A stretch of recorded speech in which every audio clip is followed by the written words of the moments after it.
नमस्कार साथियों। स्वागत है एक बार फिर से आपका कॉफी विद कुमार पर एक नए चर्चे के साथ। दोस्तों, जैसा कि आपने देखा था, सुना है कि मैं जो है कॉफी पर चर्चा कर रहा हूं किसी आम इंसान के साथ या किसी विशेषज्ञ के साथ कि कैसे जो है वो मीडिया का गिरता स्तर कहीं ना कहीं हर वर्ग को नुकसान पहुंचा रहा है।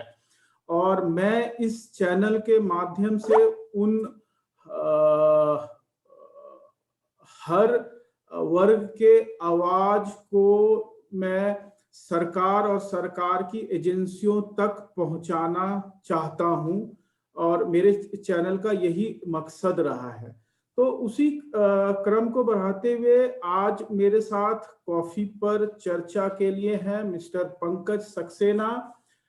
मैं थोड़ा मिस्टर पंकज सक्सेना के बारे में जरा बता दूं। ये आईआईटी रुड़की से बीई केमिकल के स्टूडेंट रहे थे। इन्होंने बाद में आईआईएम कैलकाटा से बिजनेस मैनेजमेंट का कोर्स किया। फिर इन्होंने प्राइवेट सेक्टर में मल्टीनेशनल कंपनियों पर कंट्री हेड तक का योगदान दिया है।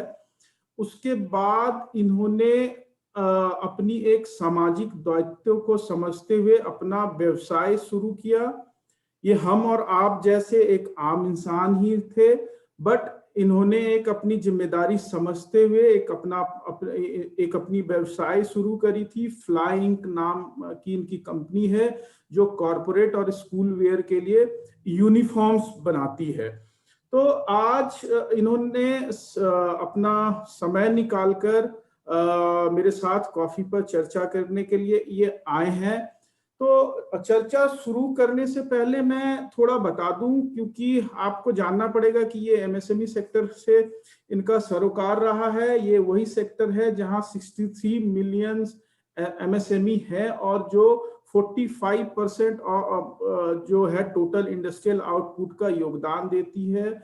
और इस एमएसएमई सेक्टर का जो जीडीपी में योगदान रहा है 37.54%, जो मैंने डाटा मिनिस्ट्री से निकाला था, और इसमें योगदान रहा है। तो मैं आज जो है इनसे कुछ बातें करूंगा। इनकी जो दिक्कतें हैं वो समझूंगा और कैसे जो है मीडिया अपना रोल ना अदा करने के कारण इन जैसे आम व्यवसायियों को दिक्कत का सामना करना पड़ रहा है। तो पंकज जी, आपका स्वागत है कॉफी विद कुमार पर। पहले तो नमस्कार विवेक जी, नमस्कार। मैं तो पहले आपका धन्यवाद दूंगा कि आपने अपना समय दिया मेरे को आज। अपने काफी बड़ी मैं पता है कि आप काफी व्यस्त रहते हैं, क्योंकि काफी टफ सिचुएशन है आप लोगों के लिए। तो पंकज जी, जैसा कि मैं बता रहा था कि मैं इस अपने चैनल के माध्यम से, चाहे वो आम इंसान हो चाहे वो आम व्यवसाय हो, मैं अपने चैनल के माध्यम से सरकार तक ये खबर पहुंचाने की कोशिश कर रहा हूं, उनके मुसीबतों और उनके दिक्कत का। तो मेरा आपसे एक सवाल है कि पहला सवाल तो ये है कि ये बिजनेस में जो स्लो डाउन हम देख रहे हैं, और डाटा भी जो बोल रहा है वो यही बता रहा है कि बिजनेस स्लो डाउन है।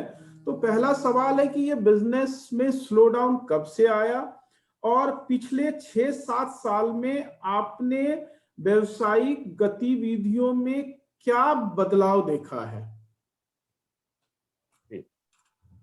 धन्यवाद विवेक जी कि आज आपने मुझे अपने इस बहुमूल्य मंच पर आमंत्रित किया और हम जैसे छोटे व्यापारियों को ये मौका दिया कि हम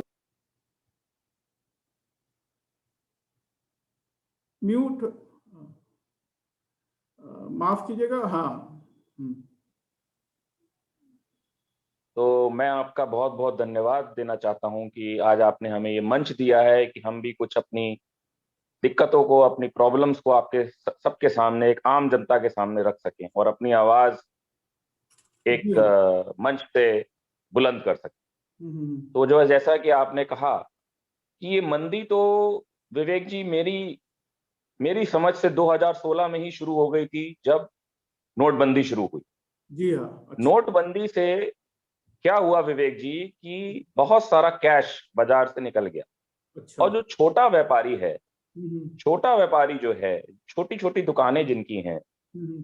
वो सभी लोग कैश पर ही विश्वास रखते थे। अच्छा। उनके पास डिजिटल मोड ऑफ पेमेंट और आपका ये बैंक अकाउंट ट्रांसफर, ये सब हम्म। नहीं आता था उस समय उतना ज्यादा, ना तो इसका प्रचलन था और हम्म। ना ही लोगों को इतनी एडुकेशन थी उस चीज। हम्म। तो जब 2016 में नोटबंदी हुई, आपको याद होगा सब लोग बैंकों की लाइन में लगे कैश लेने के लिए, जी हाँ, देखा था। और लंबी लंबी। बिजनेस को, हाँ जी, और बिजनेस को बहुत नुकसान हुआ उससे, जी। बहुत नुकसान। हम्म। अब इसका, अगर आप कहें कि इसका पैमाना कितना था, वो उसका वर्णन करना तो बहुत मुश्किल है विवेक जी। हम्म।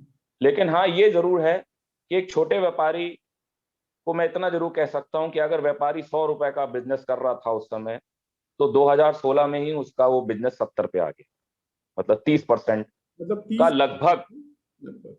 जी, का लगभग एक नुकसान हुआ था। हम्म। जो कि आपने जीडीपी की फिगर्स में भी देखा होगा, 2016 से पहले हमारी जीडीपी की ग्रोथ 8 से 9% हुआ करती, जी। जी हाँ, 8 से 9%। और वो धीरे धीरे घटते घटते घटते घटते वो 2019 में 3% पे आ गई। जी हाँ। तो दो 8 से 9% से 3%, मतलब 6% का घाटा जीडीपी में, आप समझ सकते हैं छोटे व्यापारी का धंधा, बिजनेस कितना अफेक्ट हुआ होगा। मैं उसी को एक नाप तोल करके अपने दिमाग से 30% बोल रहा हूँ, ये कहीं कोई पब्लिश्ड फिगर नहीं है, हम्म। लेकिन मैं अपने दिमाग से बोल रहा हूँ क्योंकि मेरे बिजनेस को इतना नुकसान हुआ। हम्म। फिर उसके बाद विवेक जी जीएसटी आया। जी। जीएसटी में इतने बदलाव हुए और इतना कॉम्प्लिकेटेड स्ट्रक्चर है जीएसटी का, आज भी हम लोग जीएसटी से इतना जूझ रहे हैं। हम्म। कभी फार्म के नाम बदल जाते हैं, जीएसटीआर 3B हो जाता है, फिर जीएसटीआर कुछ और हो जाता है। हमारे जो सीए साहब हैं वो भी जूझ रहे हैं, इतने मतलब इतने चेंजेस हुए हैं, इतने सारे स्लैब बने हैं कि मतलब समझ पाना मेरे जैसे पढ़े लिखे आदमी के लिए समझ पाना मुश्किल है, मतलब एक जबकि मैं भी एक छोटा व्यापारी ही हूँ। हम्म। हाँ, तो एक व्यापारी जो कि कम पढ़ा लिखा है, उसको आज आपने एक चार्टर्ड अकाउंटेंट को अपने बिजनेस में रखने के लिए आपने उसको मजबूर कर दिया, तो एक खर्चा और उसका बढ़ जी। गया, एक खर्चा उसका और बढ़ गया। हम्म। छोटा व्यापारी तो वैसे ही खर्चों से परेशान रहता है, और हम्म। उसका एक खर्चा और बढ़ गया। हम्म। तो जीएसटी का जो कॉम्प्लेक्स स्ट्रक्चर है उसने बहुत परेशान किया। और अब तो आपको पता ही है विवेक जी, पिछले साल से जो कोरोना ने जो मारा है हम लोगों को, छोटे व्यापारियों को जो मारा है, उससे तो सभी लोग बहुत परेशान हैं। और सबसे बड़ी बात क्या है विवेक जी, आपने स्टार्टिंग में ही ये कह दिया था कि मीडिया जो है वो इसको दिखाता नहीं है, कोई भी चैनल जो है इसको उतना ज्यादा उग्र तरीके से दिखाता नहीं जितनी और बातें दिखाता। आज बंगाल में इलेक्शन हो रहा, आप देखिए सारा चैनल बंगाल में इलेक्शन दिखा, बिहार में इलेक्शन हुआ, सारे चैनल बिहार का इलेक्शन, बंबई में कुछ हुआ, कोरोना बढ़ रहा, देखिए आप हर चैनल कोरोना दिखाए। अरे इस चीज को भी तो दिखाइए कि आज कितनी बेरोजगारी है, आज कितना हमारा जो जवान यूथ लड़का है या यूथ जो है हमारा, वो कितना सड़कों पे घूम रहा है उसके पास काम करने के लिए। आज कितनी फैक्ट्रियां, छोटी छोटी फैक्ट्रियां बंद हो गई। मेरी नॉलेज में कितनी फैक्ट्रियां हैं विवेक जी, जो पिछले 1 साल 1.5 साल के अंदर कोरोना की मार, जीएसटी की मार, आपका नोटबंदी की मार, सबसे व्यापारी दबा चला जाए। जी। तो संक्षिप्त में मेरा यही कहना था विवेक जी कि मीडिया जो है वो इस चीजों को उजागर करे, क्योंकि मीडिया एक बहुत बड़ा हथियार है, एक बहुत बड़े हथियार है अपनी बात को सरकार तक पहुंचाने के लिए, संविधान जो कि हम लोग नहीं कर पा रहे। तो का। हम चाहेंगे विवेक जी, क्योंकि आपका मीडिया में अच्छा सरोकार है, कि आप मीडिया जो बड़े चैनल हैं उनसे बात करें और कहें कि हम लोग की बात सरकार तक, या किसी भी ऐसे जो आईएएस वगैरह बैठे हैं और में हैं, उन लोग तक हम लोग की बात पहुंचाई। धन्यवाद। पंकज जी, आपने सही कहा। कहीं ना कहीं ये जो मीडिया का गिरता स्तर, उसका एक मीडिया पर्सन का बायस्ड होकर समाचार को दिखाना, क्योंकि मैं जहां तक एमएसएमई के मिनिस्टर को जानता हूं, उनका काम करने का बड़ा ही अच्छा तरीका रहा है, उनका काफी अच्छा परफॉर्मेंस रहा है। तो कहीं ना कहीं ये जो संवाद जो टूट रहा है, वो मीडिया जो कि संविधान का चौथा स्तंभ है वो उन तक नहीं पहुंचा रही है।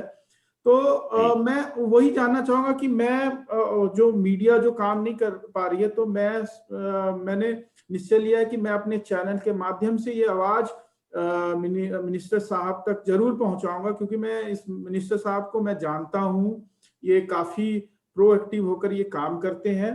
तो पंकज जी, क्या क्या चुनौतियां जो है पोस्ट कोरोना जो आप लोगों को आ रही हैं, जो कि अगर शायद मीडिया अपने चैनल के माध्यम से बड़े प्रिंट मीडिया हाउसेस दिखाते तो शायद पहुंच पाता, लेकिन मैं अपने चैनल के माध्यम से ये जरूर पहुंचाना चाहूंगा। तो मैं आपसे ये समझना चाहूंगा कि एक आम व्यवसायी जो है वो किन चुनौतियों का सामना कर रहा है ये कोरोना काल के बाद, ये इस पे थोड़ा सा आप वो रखें, अपना विचार रखें। जी विवेक जी, बड़ी अच्छी बात है कि आज अखबार में और टेलीविजन में ये दिखाया जाता है कि रिकवरी बहुत अच्छी हुई है, वी शेप्ड रिकवरी हुई है। लेकिन मेरा इसमें मानना है कि तथ्य कुछ और। मेरा मानना यह है कि अच्छी रिकवरी हुई है, नो डाउट। अगर आप फिगर्स को देखें तो आपको लगता है, जीएसटी फिगर्स को भी देखें और आप डीजल पेट्रोल की सेल्स को देखें तो आपको लगता है कि रिकवरी अच्छी है। लेकिन ये रिकवरी जो है विवेक जी, मैं ये कहना चाहूंगा, ये सिर्फ ऑर्गेनाइज सेक्टर में। अच्छा, ऑर्गेनाइज जी जी, ये जो फिगर्स आती हैं विवेक जी, ये आप कभी भी चेक करें, ये सिर्फ ऑर्गेनाइज सेक्टर की। ऑर्गेनाइज सेक्टर से मेरा मतलब है कि वो कंपनियां जिनका प्रॉपर जीएसटी नंबर है, पीएफ अकाउंट है, ईएसआई अकाउंट है, समझ रहे होंगे आप मेरी बात, जो बड़ी कंपनी। मैं समझ गया। हम जैसे छोटे व्यापारियों का या मुझसे भी छोटे व्यापारियों का, बहुत सारों का तो जीएसटी नंबर भी नहीं होता है, क्योंकि वो उतना टर्नओवर ही नहीं है उनका।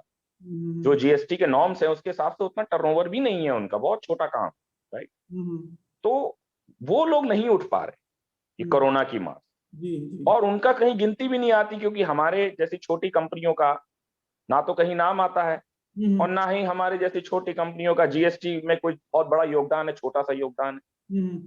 तो हमारा ये मानना है कि आज सबसे बड़ा जो चैलेंज है, आज जो सबसे बड़ी चुनौती, वो है मांग। हमारे जो उत्पाद हैं उनकी मांग, हमारे उत्पादों की मांग काफी घटी। अब मैं कोई बहुत बड़ा इकोनॉमिस्ट तो हूं नहीं विवेक जी कि मैं इसका सोल्यूशन बता दूं, लेकिन हाँ, मेरा जो दिमाग काम करता है, जितना जो मेरा दिमाग कहता है, वो ये है कि सरकार अगर खर्चा करे, खूब बाजार के अंदर पैसा डाले, जो तरीके बड़े बड़े इकोनॉमिस्ट चैनल्स पे कुछ मैंने भी देखे हैं इंटरव्यूज जो बता रहे हैं, उसको शायद फॉलो किया जाए तो मांग बढ़े। इस समय सबसे बड़ा चुनौती विवेक जी यही है कि बाजार में मांग काफी कम। हम लोगों के लिए सबसे बड़ी चुनौती इस समय यही है कि ग्राहक हमसे हमारा माल मांगे, हमारा माल का सौदा करे, हमसे हमारा माल खरीदे। सबसे बड़ी चुनौती है। तो जो मैं पंकज जी की बातों से जो मैं समझ पाया हूं कि पहले मैं बात करूं स्लो डाउन की, वो नोटबंदी से चालू हुई थी, जीएसटी ने फिर थोड़ा इन लोगों का काम बिगाड़ा, फिर कोरोना काल ने रही सही कमर जो थी इनकी तोड़ दी, और अब जो है ये क्योंकि कोरोना ने हर इंडस्ट्री को तबाह किया, स्लो डाउन पे ढकेला, तो वो जो डिमांड घटी है, उन डिमांड की वजह से इनका भी व्यवसाय कहीं ना कहीं सफर कर रहा है।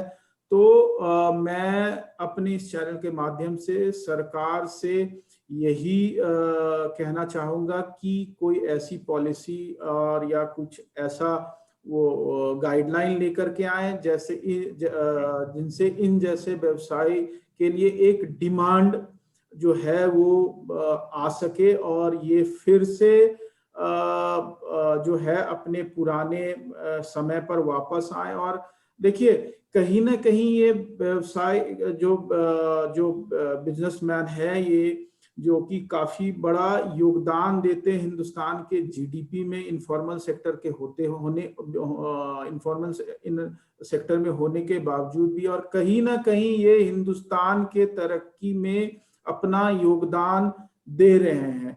एक तरह से कह लीजिए ना कि फ्रीडम फाइटर में अगर मैं नाम लूं तो फ्रीडम फाइटर के कई ऐसे नाम थे जो फ्रंट फेस पे थे, लेकिन उनके पीछे के जो चेहरे थे, तो ये आज के टाइम में ये वही चेहरे हैं जो हिंदुस्तान की जी। तरक्की के लिए काम करना चाहते हैं। तो पंकज जी, मैं आपका बड़ा आभारी हूँ। विवेक जी, मैं एक बात बस छोटी सी ऐड करना चाहूंगा। बोलिए। आपने शुरुआत में कहा था कि 12 करोड़ लोगों को एमएसएमई सेक्टर एम्प्लॉय करता है।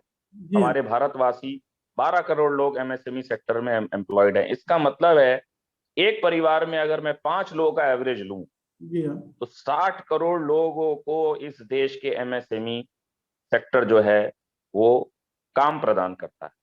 ये तो मेरी मतलब सरकार से आपके थ्रू रिक्वेस्ट है कि हम लोगों पे ध्यान दें, हमारे उत्पादों के लिए कुछ ऐसी स्कीम लाएं, कुछ ऐसा निर्देश पारित करें जिससे कि हमारे उत्पादों की फिर से मांग बढ़े और हम फिर से नॉर्मल अपना व्यापार कर सकें। जरूर, मैं जरूर अपने स्तर पर ये बात संबंधित मंत्री और विभागों तक पहुंचाने की पूरी कोशिश करूंगा।